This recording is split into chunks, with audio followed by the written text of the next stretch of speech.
Relationships fizzle for many reasons. A lot of people fall out of love or have some conflict that they just can't work through. And people understand the most obvious ones, like they're always fighting, or they're running out of money, or somebody had an affair. But in my experience, there's also a lot of reasons that people break up or their relationships end for much more subtle reasons that most people don't even realize. So today, I want to talk about 5 secret relationship killers that I've seen in my experience so you can start being aware of them and trying to get ahead of them so you can maintain strong relationships in your life. And I want to start with the most obvious one, which is the role of children.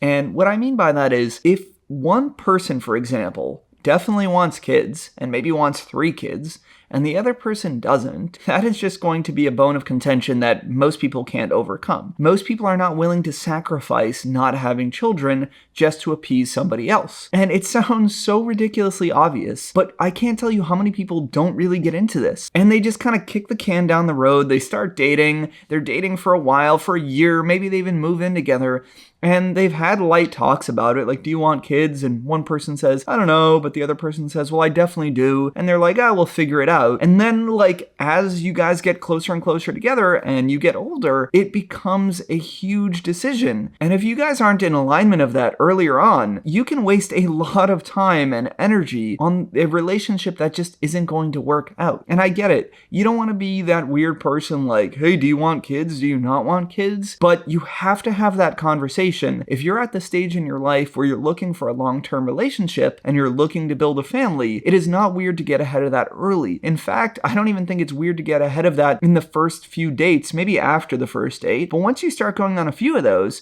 just getting a feel of where do you imagine your life in 5 years? Do you envision a family? Do you want kids? That way, if you know for a fact somebody is just not going to be in alignment with you, then maybe you don't even pursue that relationship from the start. Okay, now number 2 is the role of religion in your lives. It's fine if you have different religions or one person's religious and one person's agnostic or atheist. The key is that you both can accept that from one another. If you can accept that one person's religion is not yours or that you're okay with letting your partner go to church while you stay home and vice versa, you're okay with your partner staying home and not always needing to go to church or finding a little balance where you guys can agree to compromise, then it's all fine and it works out. So where I really see this up as a problem is, for example, when one person is really religious and the other isn't, and that person who is religious wants to make it a big part of their active life. They want to go to events, they want to be going to church multiple times, they want to do functions with the community, and they want a partner who's equally invested. Unless you're going to sacrifice a lot of your time and pretend like you want to be religious, for example, then it's generally not going to satisfy either of you. And I think that you need to, again, know that early on so you can decide how much are we willing to move the line. Can we? And if not, maybe this just won't work out for either of us. Number 3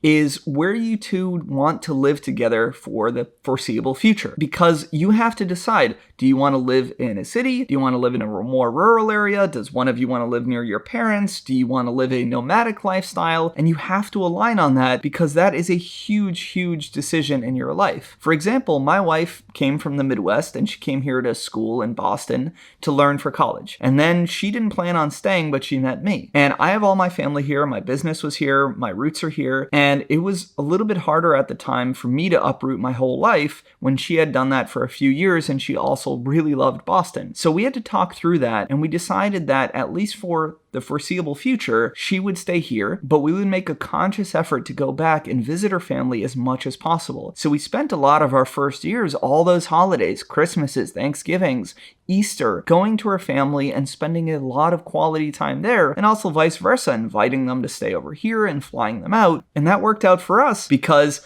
I got to still grow my business, and at the time I was still supporting my family, and she got to spend quality holidays and vacations and trips with her family and still have that closeness that she wanted. And she loved Boston, so it worked out that we ended up staying here. So you two have to figure out how you want to live together, where that is, and what that looks like. And honestly, it might even change as the relationship progresses, like it's doing in my relationship, where we're eventually considering moving to another city. But along the way, you have to be communicating and make sure that you guys can figure out some way to satisfy both of you. Number 4 is family and friends approval. If your family and friends don't like your partner, it is just going to be hard to have an established relationship because they're always going to be talking against them. They're going to be trying to convince you to go elsewhere or maybe look elsewhere for a different partner. Your partner can't feel close to them and can't open up and share good times with them. And there's just always a whole lot of tension when that's happening. And even with friends, right? You guys want to hang out with your friends and your friends don't like your partner. It's weird. You can't all like hang out and have a good time and feel close and warm and everybody's uncomfortable. And this just never works. It's really hard if you can't merge your social circles a little bit or your family can't figure out a way to at least get along, then it's always a lot of discomfort, a lot of resentment, a lot of tension. And those people are the people that you're going to have in your life potentially forever, as well as your partner. So they need to be able to come together if you want it to work. Now, number 5